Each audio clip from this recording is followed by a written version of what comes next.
I know what it's like to start with small amounts of money and change it into larger sums. I know what it's like to have very little left over after every paycheck and at the end of every month and wonder, what do I do with this?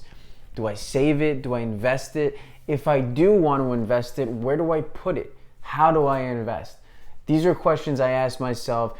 And so if I was in your shoes today, how would I invest $100, $1,000, and $10,000? I'm gonna show you in today's video. So today, if I had $100, I would start investing in my education and buy 4 to 5 books on a subject matter that I found interesting. If I wanna learn more about stock investing, that's what I do. If I could learn more about that, it's gonna give me the confidence and the wherewithal to go and start investing in those things to make you more money.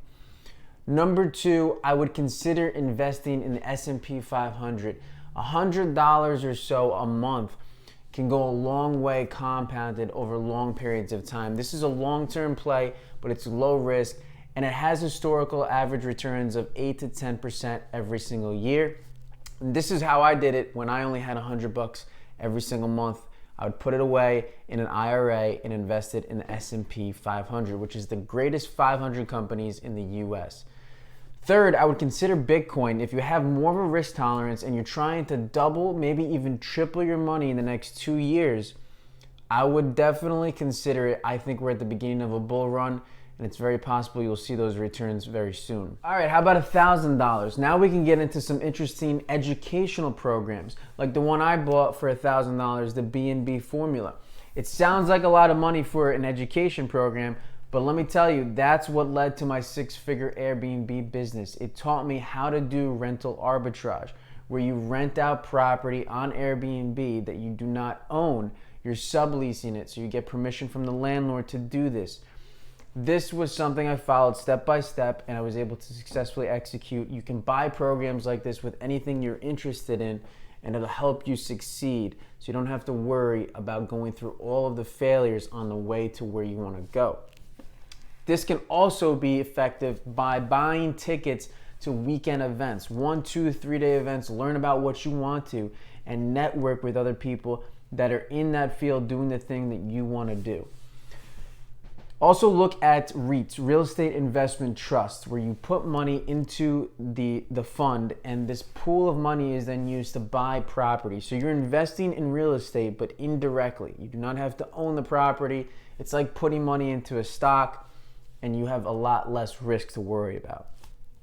Lastly, consider getting your real estate license. For a couple $100, you can now represent a buyer or a seller of a home, and by making one commission alone, you will easily make up the $100 or so that it costs to get your license. You'll also learn how to sell, how to speak with people, and what it really takes to be an entrepreneur. Make your own schedule and do the things on your own terms. $10,000. This is where things get a little bit more interesting, because we can start a very lucrative business. We can do things like a rental arbitrage on Airbnb. It costs less than $10,000 to furnish your apartment, and you can then start doing that to make money.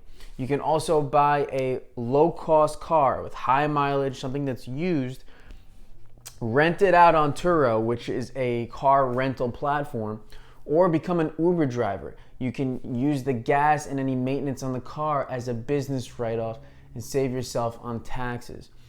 Any type of low-risk business that doesn't cost a lot to get started is great, like landscaping businesses, cleaning houses, or maybe cleaning windows. Alternatively, look for things that you can flip. And these could be items you find on Facebook Marketplace that need repainting, need some TLC, some loving. Put it up on the marketplace and sell it for more than you bought it.